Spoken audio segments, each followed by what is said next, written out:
Hi, and welcome to From the Research Chair. This is episode 14. We're going to be talking about intuition today. I'm Jason Voss, and that is Michael Falk, your MC today, kind of. Take it over, Mr. Falk. We're going to talk about intuition. And I had a thought. No, that's not meant to be a pun. Okay. We prompted you in our invite to talk about why we think Daniel Kahneman, Nobel laureate, kind of behavioral guru, poobah, why we think he's wrong. And I want to kick it off, and then I'm going to hand it over to Jason, because when Jason first brought this thought to me, it just lit me up in a good way. So system one, system two, most of you probably know about that from Daniel Kahneman. Reflexive, reflective, reflexive, reflective, reflective, reflexes. Now try and say that backwards and forwards, 5 or 6 times fast, and you'll end up with nothing. No. All right, system one is the, so to say, reflexive system. It is our default. It's our default because our brain sucks up too much of our metabolic resources, so we're always looking for ways. Well, our brain is looking for ways to economize. All right, reflective, system two, means there's some deliberation, there's some thought. But Jason, the way that Nobel laureate Daniel Kahneman talks about system one, the reflexive system, he kind of mixed a few terms up, didn't he? Yeah, in my opinion, he did. And he's got another error in judgment too, beyond that. The first problem for me with Kahneman is, one, his system one and system two is not his own thinking. Many people do think that he's the source of that, but it actually comes from thinking done in the early 80s that he borrowed, which he acknowledges. He didn't steal it. It's just that he's given the attribution, even though he didn't really come up with the system. But it's yet another false dichotomy of, let's put things on a continuum. One is instinctual, right, which Michael, you referred to as reflexive, and then the other is somehow more deliberate and whatever. And he set these reflective. Reflective. And he set these two things off, system one and two, unnecessarily.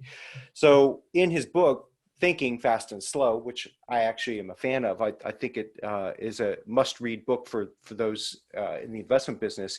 Agreed. But his problem is, as he describes system one, he assigns and attributes things like fear of spiders, the tiger at the watering hole that may eat you, et cetera, with system one, which he then labels intuition. And I think that's a mislabel. I think what he's really talking about is instinct. And when I've presented this information to audiences, and for those of you who are not familiar with my background, I actually authored a book called The Intuitive Investor because I care about intuition so much as a former investor myself, and knowing what amazing things it's capable of. But anyway, I've done this exercise with audiences where I have them label a definition and give it a word. And they always say instinct. And I said, nope, this is the definition for intuition according to Daniel Kahneman.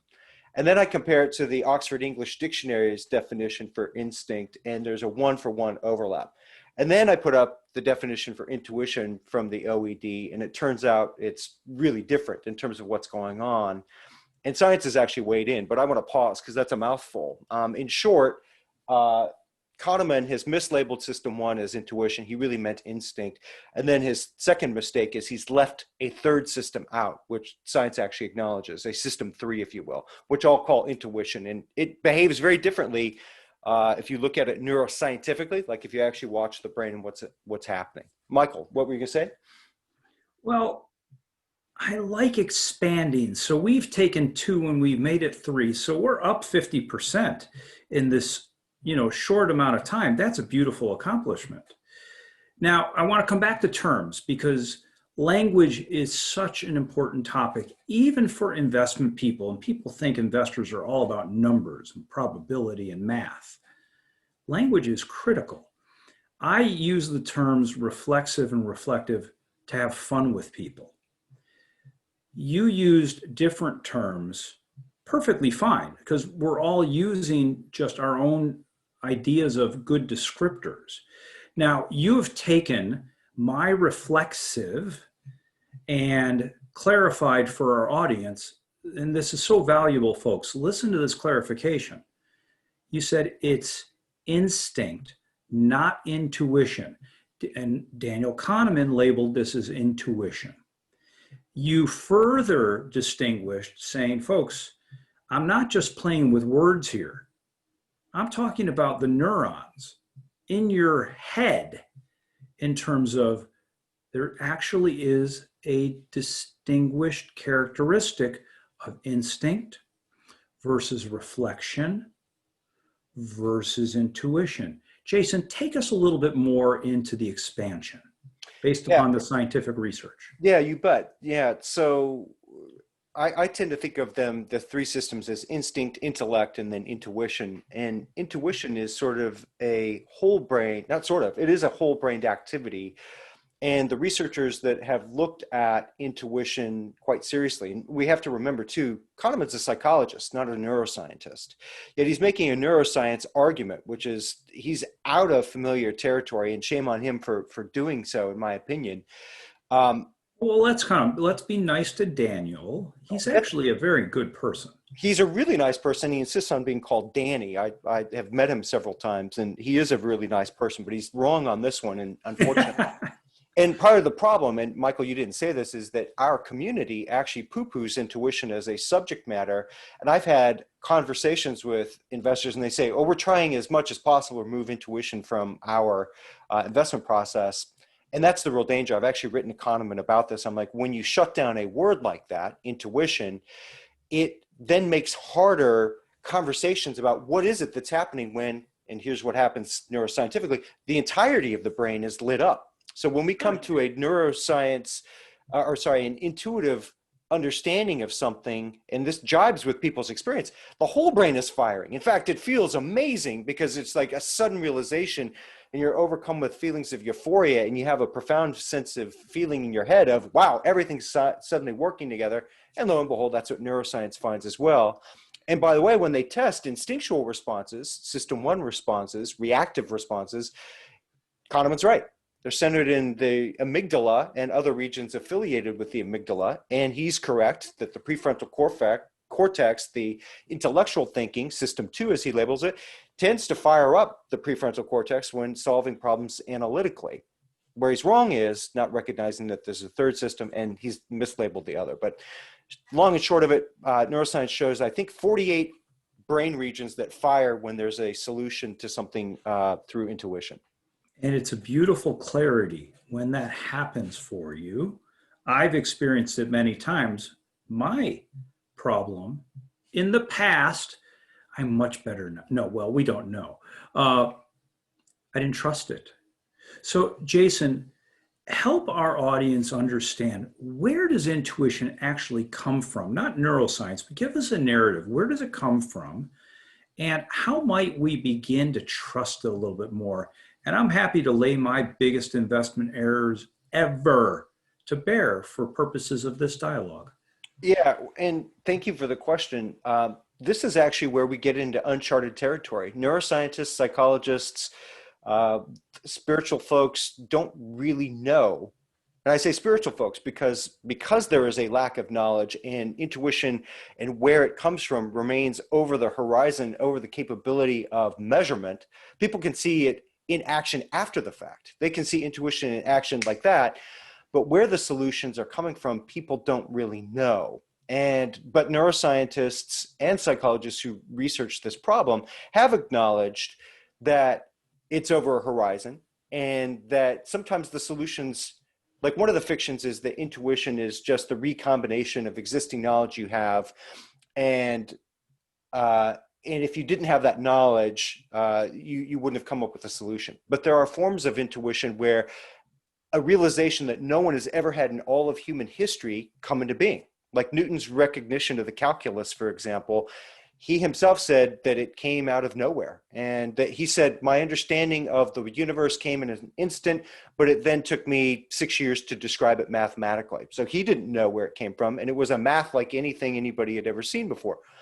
So that's why I mentioned spiritualists, is there are people like Buddhists who have spent a fair amount of time meditating to try and come up with an origin point here. And they have a different answer than psychologists and neuroscientists. So most neuroscientists and psychologists think it comes from the unconscious. And the unconscious, though, that may sound, just labeling it may sound like we have an answer. We don't, because then you ask people, well, what is the unconscious and what is it made up of? And they say, well, by definition, unconscious means we have no consciousness over it, and so we don't really know. So it's just, that sounds like when every now and then we play with teams we work with. Hey, raise your hand if you know what your blind spot or where your blind spots lie. And there are people in the room who raise their hand. We're like, folks, trick question. It's a blind spot, means you don't know it, where it is. All right, so Jason, so if we move away from the unconscious, which we cannot know. yeah. Let's move it back into the conscious. So I like the fact that a prerequisite is time. Good, good. Could we, when we move it back into the consciousness, could we say another prerequisite is some level of information or knowledge? It can be. And this is one of the things I address usually in my presentations on intuition is, why is knowledge important? And to disavow anybody who thinks knowledge is a prerequisite, knowledge is also the source of all of our behavioral biases. So if that were it, it's just a recombination of the knowledge. Well, that's why I said information or knowledge. Oh, exactly. I'm wise to your tricks. Yes, you are wise to my tricks. But in any case, knowledge is helpful because if you have an intuitive sensation, and through meditation, which those of you on the call don't know, I'm a lifelong meditator, you can in fact watch your brain think through deep metacognition in sequence, and you can slow things down. And why knowledge is important is it allows you to name phenomenon, right? So frequently we've all had the sensation of a solution to a problem we've been working on for a while appearing out of nowhere into our mindset, and then it just eludes us, right? It's just, people have the phrase, it's just on the tip of my tongue, right? And what they mean is, oh my God, there's a solution there, but I can't name it. I can't give word to it. So knowledge is useful and a prerequisite, I think, because it allows us to take that sensation and that understanding and begin to describe it in a linear fashion. And if we can record it through paper or keyboard or some other means, then we can recycle it, and then we can work with it, and then it becomes knowledge and not just an insight, like an instantaneous insight. So I actually have a list of the prerequisites because thankfully neuroscience and psychologists have actually explored some of this material, and they've named what some of those prerequisites are. But knowledge of something is not a prerequisite. It just assists in communicating it and deepening the thinking based on those insights. So Newton's genius is he held that insight of calculus in his mind for years as he then began to describe it mathematically and verbally. And he was able to hold that thought and that feeling and that understanding in consciousness. And then, I mean, what a gifted mind that he, then. And this is exactly, you just described exactly why investors poo-poo the topic.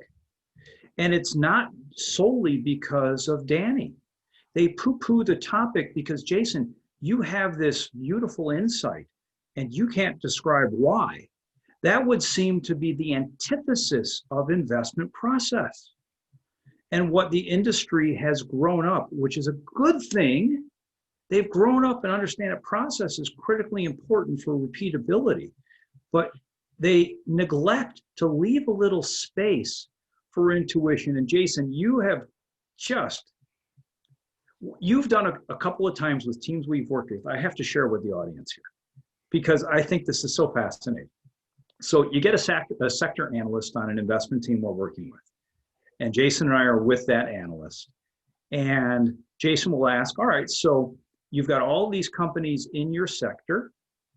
How do you choose which to dig deeper on and begin your research? And they will then give some information.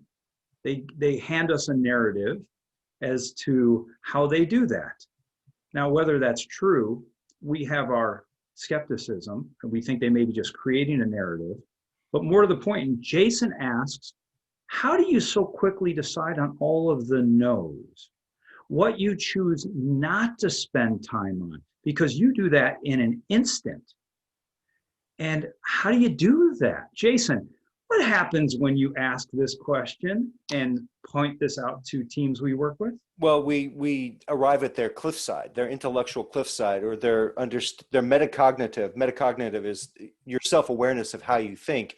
We arrive at something that they've never crossed, that threshold, and considered, which turns out to be a very important question for helping investors go from being expert to exceptional, is if they start to explore what is on the other side and recognize, oh, it's not actually a cliff, it's just a dark spot that I'm not familiar with. And if I actually explore it a little bit, including techniques, some of these necessary conditions, wow, then all of a sudden I have the capability, not the certainty, but the capability of maybe moving from expert to exceptional.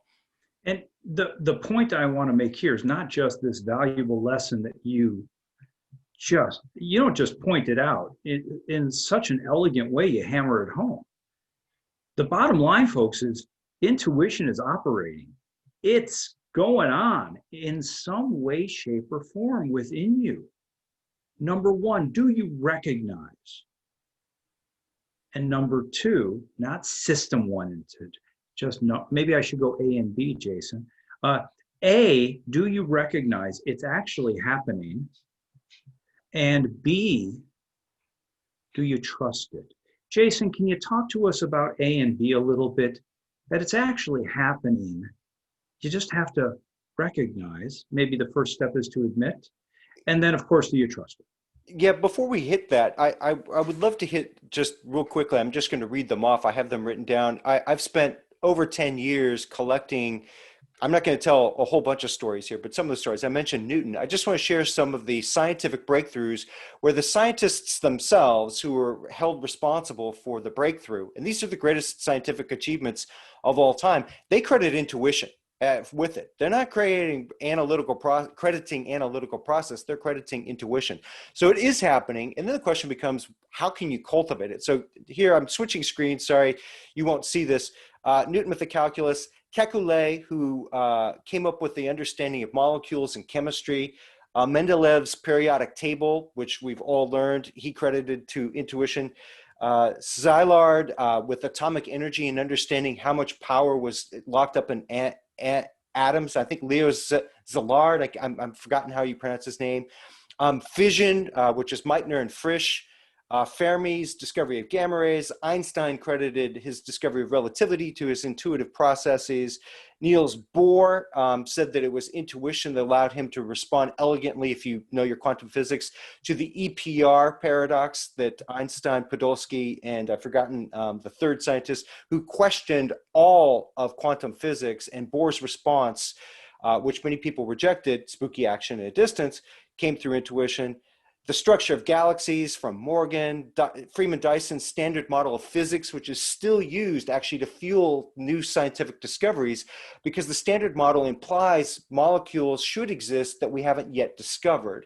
Von Neumann's structure for the microchip and Boolean logic that he or binary logic and the writing of everything that we use on our computers. Lorenz's chaos theory. I could go on and on and on, but some of the great scientific discoveries of all time, their discoverers say that these things came in a flash out of nowhere. And I have good enough for science, but not for investments? Presumably not. And again, I think we've got a couple of hurdles here. We've got, when you say people who are to investors, what's the preeminent value? They always say analysis, right? But they don't understand, and this is, Michael, to your point about the analytical folks that we work with, intuition is the hidden partner. It's in operation. It's guiding the context selection. It's accepting and rejecting different elements of that information landscape instantaneously and usually very accurately, and yes, guided in some part by expertise. But then again, sometimes there's a situation, investment situation, that's very familiar to us. It'd be all too tempting and mechanical to say that, but for whatever reason we go, not now. And Michael, you have some stories about your intuition working for you. Share those, please. I have. The good news is these were not investment losses. These were missed opportunity costs. Oh, and just wait. The number 8. Now, I ascribe no meaning to the number 8, and I'm not Chinese, so we don't have to go down that road of the issue with the number of 8 and for the Chinese. But both of my biggest misses of all time were when these individual companies hit $8 a share. Apple at $8 a share, early 1990s. I said, there's just no way this company's going away. It's not going to happen. Did I know exactly why? I had some information and logic that there's no way the world is going to allow Microsoft alone. But did I do any analysis? No, not at all. I never bought it at 8. Altria Group back in the day was known as Philip Morris. Now, why in the world was I looking at Philip Morris? Because I had a client back in the day who inherited his father's portfolio when his father passed away. And to get him to sell any of those were his father's stocks. That took a while and some real coaching to get him to diversify. Anyway, one of the stocks was Philip Morris. That's the one he wanted to sell. And I looked at him. I said, $8 a share. The dividend is higher than the price of the share. The government cannot sue them into non-existence because they need to hold them up so they can tax them. If the government can't tax them, the government has a real problem. So Philip Morris is not going to get taken down. That was my insight. $8 a share. I told my client, if you sell that, I'm going to have to slap you around. He never sold.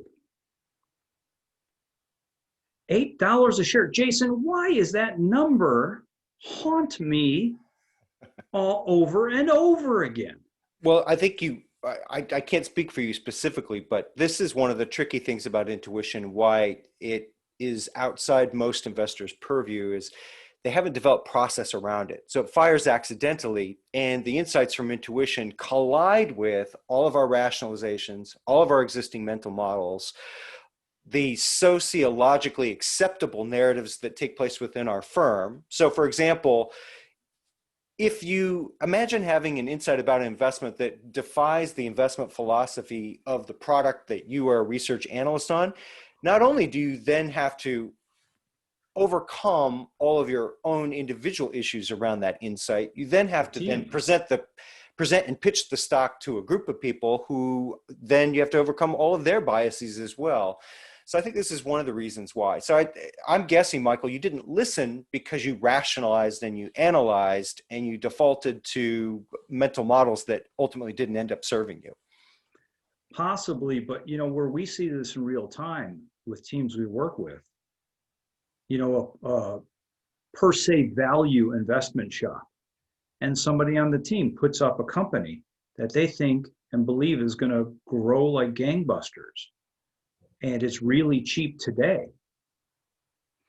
But the value shop doesn't play in that type of security basket. What do? That person now is accused, Jason, we've seen this, of having a growth bias. Yeah. You don't bring that stuff into our portfolio. Yeah. Which we, of course, see previous episode of From the Research Chair, value versus growth, and is it a legit distinction? And Michael and I concluded that fundamental versus momentum is a more meaningful distinction. Michael, do you think it serves to hit some of these necessary conditions? How is it that we can make intuition more our friend? Or do you think, I have some science folks, science has actually looked at A-B comparisons of intellect used to solve problems versus intuition used to solve problems. And there's some interesting info. I mean, Michael, where should we go? I think it'd be very useful to delve into some of that because, again, we are in alignment that it exists for all people, but they don't recognize it and or trust it. So anything you can do for our listeners to help them recognize and trust either or, I think would be worthwhile for them. Okay, cool. Then I'll be brief. And again, because Michael can affirm, I may have some gifts, but one of them is not memory for numbers. I frequently am off. This dates back even to when I was a PM. I have to write. I can think with numbers. I can write a formula that describes a real world phenomenon, but don't ask me to remember the specificity of data. I'm terrible at that. So I am going to switch away. First things to say is the intuition is a difficult thing to study because for many people, their intuitive insights are some of the most amazing moments that they have. And so good luck like putting people in an fMRI machine or an MRI machine and like dragging them in there and having, or having the not EKG, the whatever the wiry framework is that goes on people's heads, that the ECG, thank you. Putting that on, EKG is heart. We're missing something. That's not what it is, but you all know what I'm talking about. Good luck putting people in that set of circumstances and then saying, now have a great and wonderful insight, and we're going to examine what's going on in real time. So it's like, imagine, so we want to see a shooting star, and I'm going to look up at the sky tonight. You nailed it. Nonetheless, the way that techniques have been done and the way they measure this kind of stuff is they have created a set of problems that the brain can solve through analysis or through insight, as they refer to it in the scientific literature.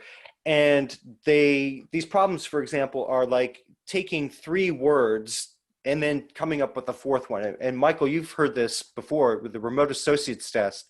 So it's called, and if I gave you 3 words, crab, pine, and sauce, you have to come up with the 4th word that is affiliated with all 3 of those and no other 3-word combination.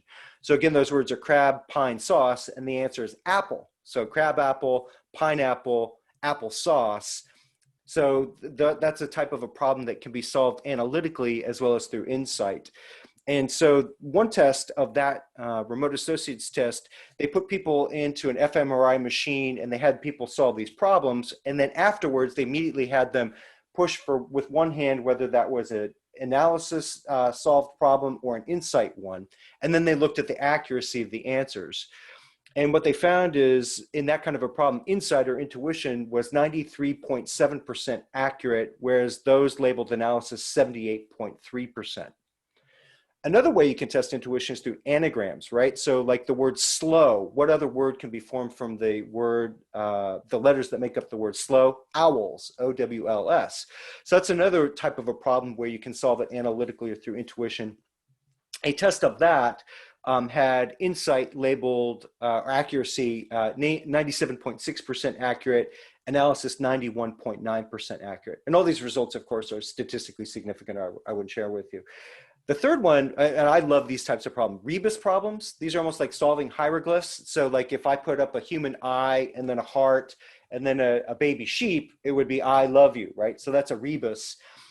Rebus problems, those labeled insight have a 78.5% success rate, analysis 63.2. So again, intuition is more effective in solving these problems.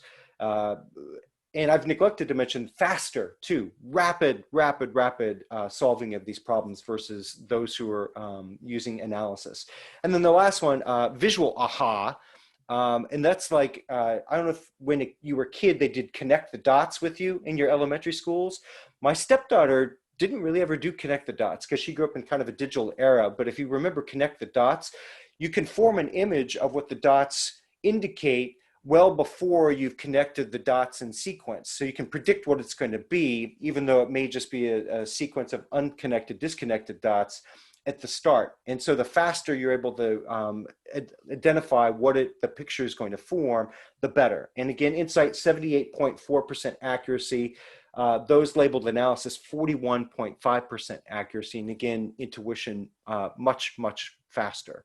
So that's a little bit of the scientific research that shows that intuition is actually, and solutions derived from that special aha moment, in fact, are more accurate than what we can come up with through analysis. So it exists, ding, ding, ding, ding, ding, and the accuracy goes up. So please, folks that are listening, consider, if only consider, you can trust it.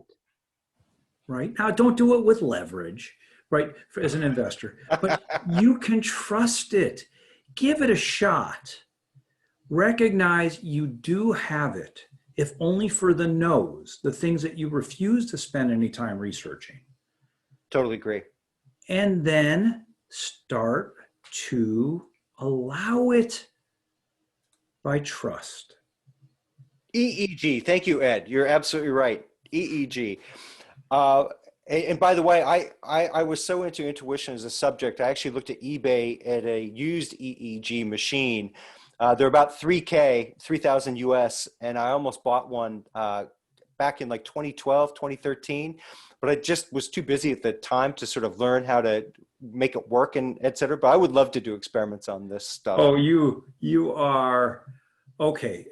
See, this is why we co-host this podcast. Years ago, there's a company that is based not far from me that actually makes those types of caps that go on your head, right? To measure where the impulses are in your brain, right? Of course, it's a shorthand. It's not necessarily, they're not drilling into your head, it's a cap.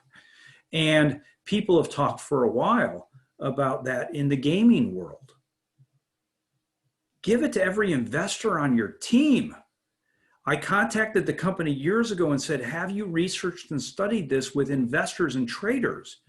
And they said, what are you talking about? They had, the company that produced this, they had no idea there was additional application. It went nowhere. So Jason, I wasn't going to buy the machine. I was trying to get a company to actually do it for me. You're smart to do so. And to my knowledge, nobody really, people have looked at traders' success versus like on trading desks and their level of experience, and they have put them in EEG, and they've seen that they're faster and that their investment results are better. So those who actually skilled and have earned money, like prop traders, for example, turn out to be much more accurate. We should hit some of these necessary conditions. And it's been my experience in coaching this, as well as I was a meditation teacher for a number of years. You don't have to have all of these. So they're not quite necessary conditions. They're just, we'll call them things that if in place are more likely to lead to intuitive insight rather than if they're absent. Michael. So first on the list has got to be the shower. Funnily enough, I'll get to that. I can gross that up to one sentence or one rhetorical question that you can ask yourself that will lead there. Shower is good, yes, and I'll explain why in a second. But the first is positive mood. Positive mood is almost a necessary condition. It's very hard to have an insight about something if, in fact, you're in a bad mood. And I think if you check back through your life where you've had an amazing aha kind of a moment, chances are you weren't really depressed about it. And here is something on a continuum. When in fact people are depressed, one of the best ways to describe depression from a mental standpoint is that very few of your brain regions are firing. And typically it is the prefrontal cortex, and people are ruminating over their memory of something over and over and over again. So almost the opposite, have a positive mood. Michael, you were going to say something that looked like. No, keep going from positive mood, because I'm just going to be comic relief on my list. I opened with shower. I can go to some other place in the bathroom, but I chose not to. Yeah, sure. So, I don't want to torture our audience. So the question that I asked— I'm just trying to break up your science, man, because they got to take this in bite-sized pieces. This one's easy. So the rhetorical question is, what do you do that rejuvenates you? And there is lots of scientific research that shows that when you're engaged in activities that rejuvenate you, yes, you're in a positive mood, but that two magical things happen, which I'll get to in just a second because that's more science. But they're things like taking a shower, gardening, exercise of any kind, like weightlifting or jogging or playing your favorite sport. Video games, believe it or not, have been indicated as something that can rejuvenate people as well. Sleep, not so much, because you lose the awareness unless you can do what's called lucid dreaming. And lucid dreaming, I've tried to do it before, really hard to train, and give up on lucid dreaming if you have an alarm. But where sleep comes in, folks, let's be really candid. If you don't get enough sleep and you're having trouble sleeping, you will not have a positive mood. So you will miss out on the first thing. Jason, may I add to your list? Please. tell me if this is kosher or not. The color green, which is why being in nature, walks and such, the color green actually has an impact, doesn't it? You are absolutely right. In fact, there's a body of research done by a group of scientists in Australia, and they have looked at the positive benefits for overall wellness, including your physical wellness, your mental wellness, as well as its ability to induce. I'm going to shelve this just for temporarily. All kinds of beneficial things, especially if you're interested in intuition, and it's all walks in nature. And they have done, to my knowledge, 3 or 4 pieces of research that demonstrate that. So the 2 things that happen when you do the things that rejuvenate you are also very strong Venn diagram overlap with what happens when you meditate well. And that is metacognition, awareness of awareness itself. So walks in nature, people report frequently, oh, I could feel everything in my body, like the soles of my feet touching the ground and the wind on my face, and I could hear birds, and the mental chatter kind of faded into the background. That's metacognition. And then the next one, top-down control. Instead of your mind wandering everywhere and going every which way, these rejuvenatory activities allow us to focus in on something. So one of the things that's been looked at, and one of my favorite ways to rejuvenate, is to clean stuff, like sweep the floor, do the dishes, which neuroscientists have looked at. And if you think of this, and this is the formula, this is a formula, activities where there's a level of focus, I've got to focus on the dishes getting clean. I got to look at the floor. I got to focus on my technique of sweeping the broom.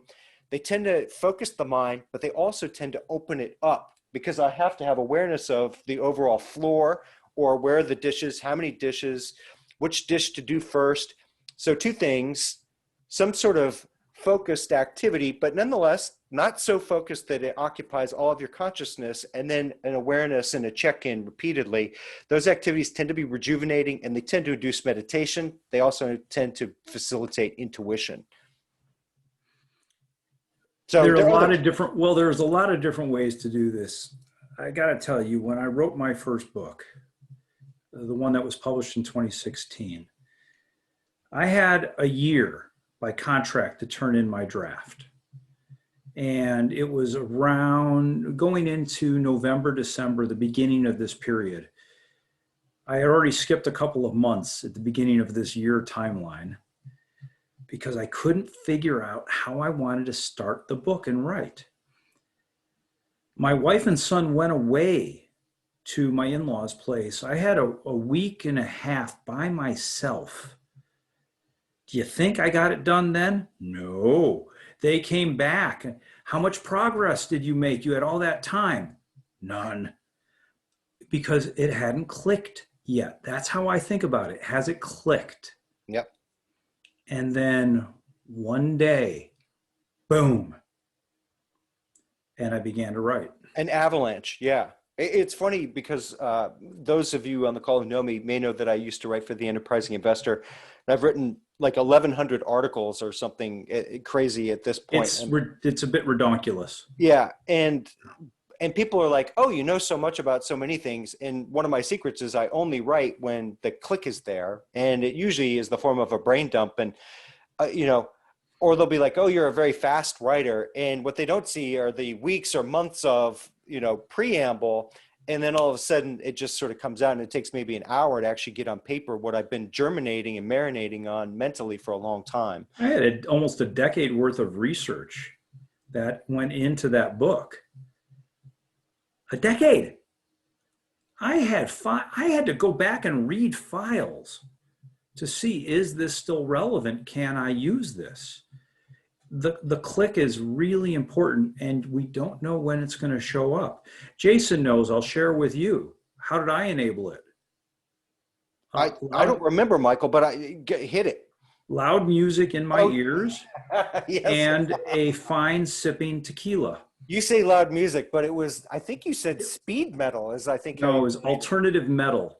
So my first book about entitlement policies and long-term economic growth was written while listening to alternative metal music and a good sipping tequila. I was opening up.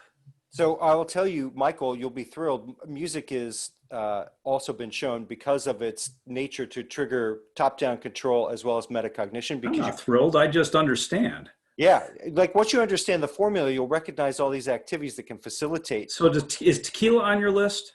It's not, but I have a hunch on that, which I'll hit in a second. I want to finish our necessary conditions, our prerequisites, or aiders, if you will, to hitting intuitive states. Curiosity. And if you think about it, that makes sense. It's a form of open-mindedness. It says, I refuse to accept these boundaries, and I want to go explore what's over there. Not surprising, that's And by the affiliated. way, the boundaries are a prerequisite, aren't they? The boundaries can be, again, for that naming, like Yeah. taking your intuitive insight and making it useful. We do want some form of boundaries and guardrails because discernment is also important. Otherwise, it just looks like some sort of free-form jazz or something, which can be great or it can be really irritating, as we all know. Systems thinking is also something that helps, again, thinking where you're trying to connect the dots. Translation, which we've been talking about in terms of some form of knowledge, some ability to name that thing and put it into context so you can begin to recognize it and play with it and then take advantage of our knowledge and our intellect to be able to do something Bob. interesting. Time, which Michael No, mentioned hold earlier. on. They need to remember these things. So the one before time is called Bob. You have to be able to name it. All Yes. right, time. Yeah, time. You need time. Michael, to your point about your family going away, didn't do it. And intuition does respond to process, but when the insight comes, really tough to force. And people try and force answers instead of giving themselves license to say, you know what, it just ain't happening right now. I'm not quite sure. And as investors, one of the best things you can do for yourself or for your team is to not rush answers, especially when a good new solution, a new alpha leading solution is needed. Give your team time. Yeah, anything I've written, my books, any papers I've written, they were written when it was the right time. Yeah. And they couldn't have been written any sooner. So the last one on my list is close your eyes. There's research that shows that people come up with better insights when they close their eyes. That probably is so obvious, but nonetheless, it is important. And then Michael, I have my theory about alcohol and why it may assist. I think it assists because there's evidence that shows that alcohol begins to break down some of the hard and fast associations we have. It sort of is an anti-context machine, if you will. And so as we get drunker, some of our guardrails that are Oh, sort no, of no, not drunk. We're just talking about sipping. We're not getting drunk. I can't write when drunk. Jason, come on.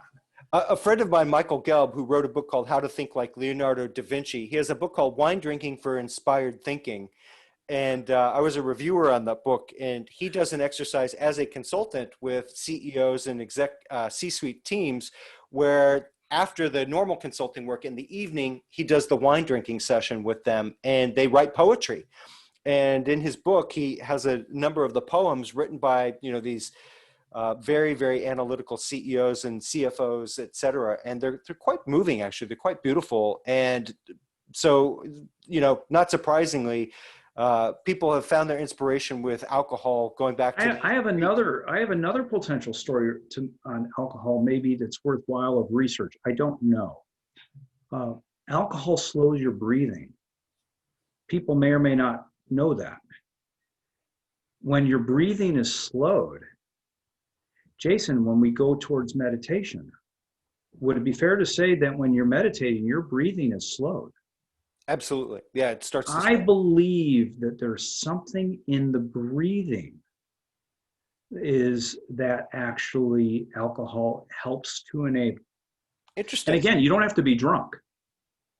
Oh, I prefer the drunkenness. Better ideas through near drunkenness. We'll call it just on the side of drunkenness. Well, you know the difference. All right, so Stumbling let's create the distinction for people before we open up for potential questions here. And I think this has been enlightening, this podcast episode. But here's the point. When we're drunk, we can create beautiful, beautiful things. We can fix all the world's problems. It's just that when we sober up, we realize that was nonsense. When we've had maybe enjoy a sip or two of something that we appreciate and we enjoy, we haven't created silly ideas. Maybe these are ideas that have legs. Because I can tell you back in the day, I don't get drunk. I haven't gotten drunk in a long time. And don't weep for me. It's okay. But back in the day, I can't tell you how many times I fixed all the world's problems. Well, and this goes to relevancy. Relevancy turns out to be an important part of creative process as well, and that's where knowledge also comes into play. Is evaluation of the intuitive insight for relevancy to the problem being solved. And so, not only does it help you name things, it also helps you reject ideas. So it is important. It's just that it's not a necessary condition. And actually, history's greatest insights, like quantum physics, like relativity, didn't really have a reference.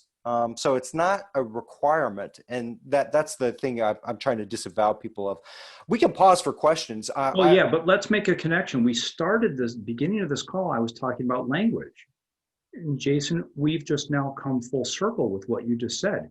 We need the words to be able to describe our intuitions.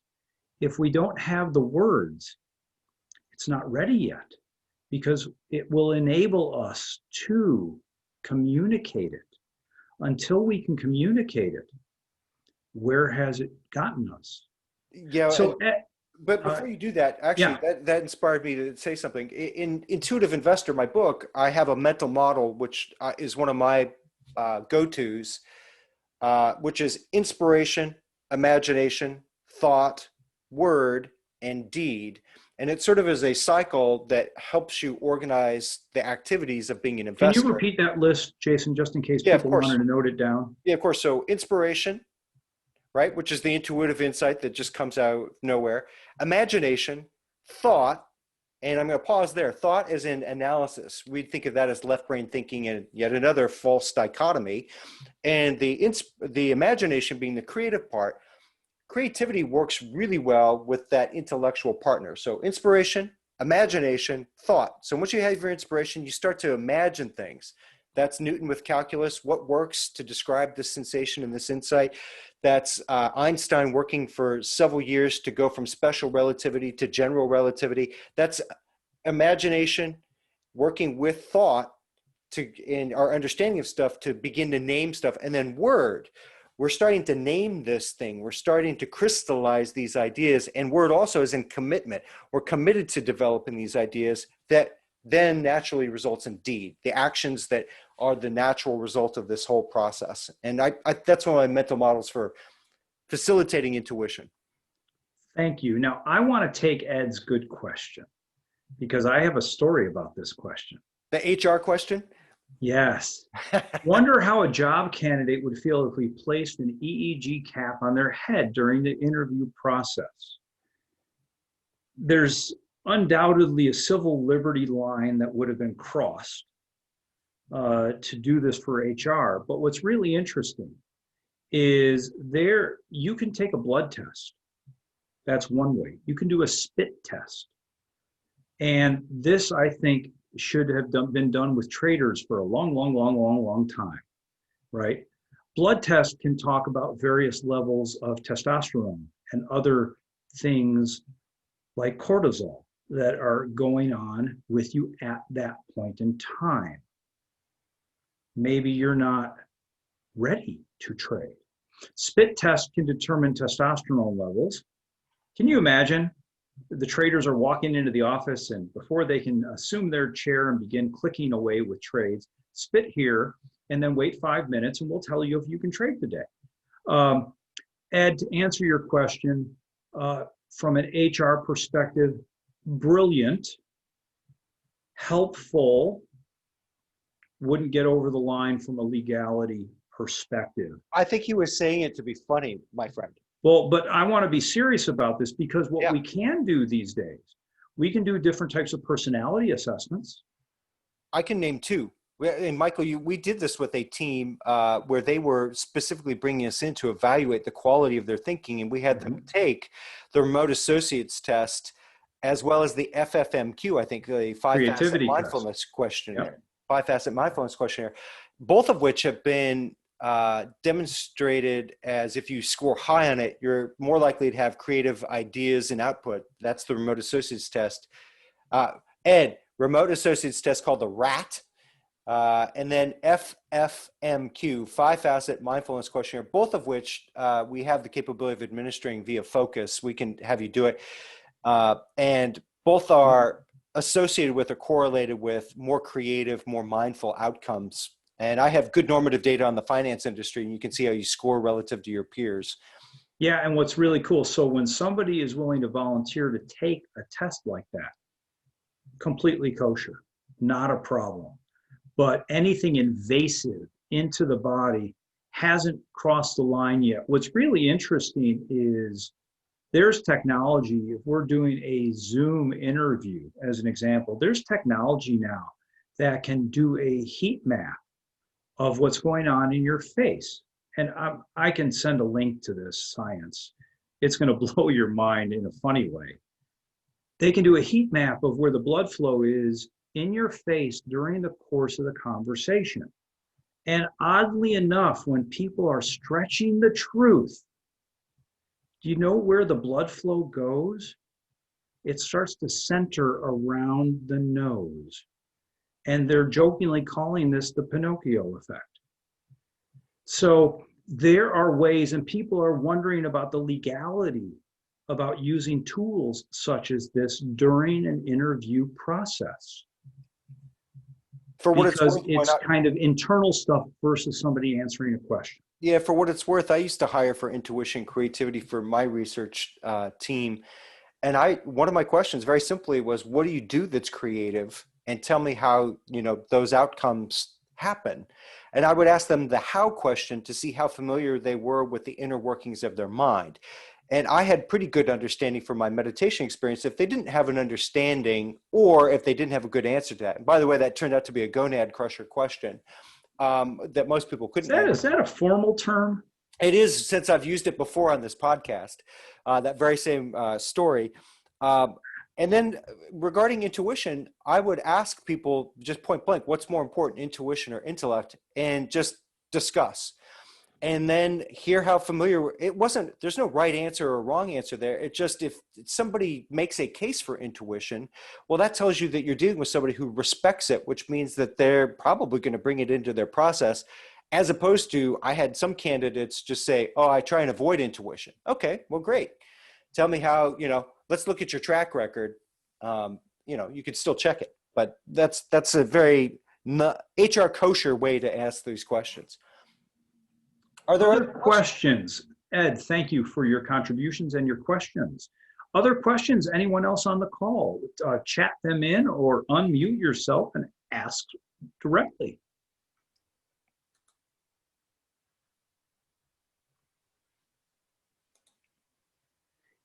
I think that's a no.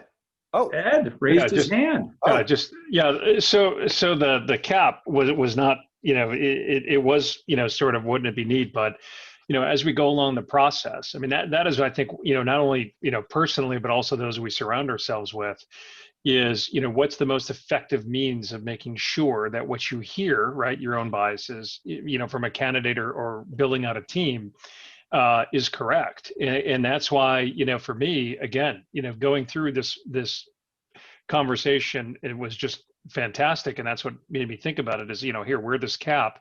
And, it's part of the process, but, whether you can do it for a candidate coming in or somebody's already employed is, I think, an invaluable technique to be able to understand, their reasoning and their mind and things like that. So, just thank you for this. And well, I'm going to give you a 50% return. Jason said two things while Jason reads the question that came in. He said that you can have the FMRQ, FFM, excuse me, and the RAT. You can combine those two and get real good insights. Well, there's one other thing. Jason has created an amazing technology, and it is a technology. It's been appified. All right, language use. You can take statements made by people, have it dictated, right? Have it recorded. You can feed them into a model, and you can run it against personality traits and other such things based upon their language use that they use to describe their thinking. Yeah, and it's more sophisticated. We actually developed it. One of the applications that we've used at Focus was for a venture cap client who was trying to reduce the stack of resumes that they would get that sometimes was 1,000 tall, and they were looking People to hire for the team. Let's yeah, just be clear. and they were looking for behavioral insights rather than a keyword. This doesn't work via keywords. It looks at the way people use language, and there's a lot of scientific research that shows how people use language, not what language they use, is indicative of their overall personality. Quick insight: leaders use the pronoun we at much higher proportion than I, because they feel they have the authority to speak for everybody. So one of the quick checks you could do to see somebody's leadership skills is a very simple thing: is proportion of we pronoun to I pronoun, and that ratio, if it's really high, you can be rest assured either that that person's really egotistical or that they possess leadership characteristics. That's just one like sort of cheat sheet one. Another test I'll throw in that But let's make sure to get to Joseph's question. Yeah, no, I will. But another one is ANT, Attention Network Test. I have a dream. It's a back burner dream. ANT is actually a test of mental focus. If you really want an outstanding thinker, you want somebody with high levels of metacognition, which FFMQ measures really well. But then ANT is actually a physical test where you're tracking something on a screen, and you're supposed to note when the shape changes and where it is on a screen, et cetera, et cetera. And then other shapes will enter, and you have to key in and say which shape just appeared, and you have to enter on a keyboard. It tracks your focus. And mental focus coupled with metacognition is a powerful combination. And that's something you could have candidates do probably as well, since we have them do other things. But that exists on a researcher's website, and I've seen it before, and it's also powerful. Joseph, you asked a question. With intuition so difficult to describe, how do you gain conviction a successful decision said to be driven by intuition isn't just a lucky outcome? The easiest way to recognize an intuitive insight as opposed to canoodling something intellectually is if it's coupled with a feeling of euphoria. So if in fact the solution appears out of nowhere and you've been considering something for a while, and it's coupled with, oh my God, that's amazing, and an insight, you've most likely had an intuitive moment, an aha moment, a eureka moment, a huzzah. And those come infrequently, to be honest with you, like truly earth-shaking ones, but they're to be paid attention. Michael, when you had your insight about Apple, how did it feel? It was amazing. It was a level of clarity, and that's the language I would use. A level of clarity that this had to work this way. That when I thought in terms of the system, I was going beyond the company, and I thought about the landscape of competition and what was happening in the market, I just got a level of clarity. But Joseph, I want to give you another potential response to your question in addition to what Jason said. And Joseph, it's conditional if you work on a team, right? If you work with a team of other people, in this case, it's not solely you having an intuition, it's your team also trusting you. So trust is the other component I want to add into this conversation, Joseph, that it is critical within a team to trust the others on your team so that they have room. They are allowed to essentially go with their gut. Dangerous term, go with your gut. Yeah, and what I hate, but anyway. The reason I hate I said it's a problem term. Yeah, the reason I don't like it. All right, back off for a second, man. Well, let me finish though. The reason I dislike it is because it refers really to instinct, right? And instinct is a reaction. Intuition is a whole-brained activity where everything is firing as opposed to just one region. And the people who have looked at the trust your gut are in fact looking at typically like a trader's gut. They in fact do have sensations in their solar plexus region, and they are associated with instinct. The great traders actually have instinct. They're actually behaving almost like an animal in the jungle and going for the kill and whatever. Slightly different than intuition, actually very different than intuition. Very different. But Joseph, again, trust. So it's the question of the respect and or the tenure that you have with your colleagues on the team. And ability to say, yeah, every now and then Joseph has one of those ideas. And you know what? We pay attention, because when he does, he's generally right. So, Joseph, I want to add that element of trust, which gets into the quality of the team that people work with. If they're not a sole operator and they're not doing trading on their own. And I hope that's helpful. It's a hugely important element. And then the last comment, and then we have to end our session, unfortunately, because we could talk for a long time about this. I do an exercise with audiences where I have them pay attention. They recall a memory of something. I ask them to engage very, very specifically in remembering that and engage all of their senses, right? So their sight, their sound, their smell, their taste, their feeling, and remember in detail. And I say, how does that feel in your head? And inevitably, and I say, what part of your head is activated? And inevitably, it's the prefrontal cortex. And we have a notion of when we're thinking hard about something, because we can actually feel our prefrontal cortex firing. If your solution came from there, it's not an intuitive solution. If, on the other hand, you have that feeling of euphoria, like say you're doing a crossword puzzle, and this is the other way to do it, do any kind of a puzzle, and you're like wondering what the word is, when something springs into your mind next time, pay attention to how that feels. That serves as a very good guide for when something has come from intuition versus whether it was intellect. Well, with that, thank you. Go ahead, Michael. We hope that you have gotten some helpful practical takeaways, as well as maybe a couple of aha moments from this topic. It is a topic that I am very interested in, and Jason makes my level of interest look like child's play, because this is a long-term fascination of his. And if you can't tell, he's done a lot of work on it. We wanted to bring this to you in a way that maybe could open you up a little bit, because we believe it can be incredibly beneficial. You have it. Do you use it? Do you trust it? Yeah, it's a last mile technology. Yeah, it's a last mile technology for our business. And sadly, it doesn't happen enough. Thank you for joining us, everyone. The next podcast is the 4th of February. Topic as yet undetermined. We really appreciate you having tuned in. Take care. Bye-bye.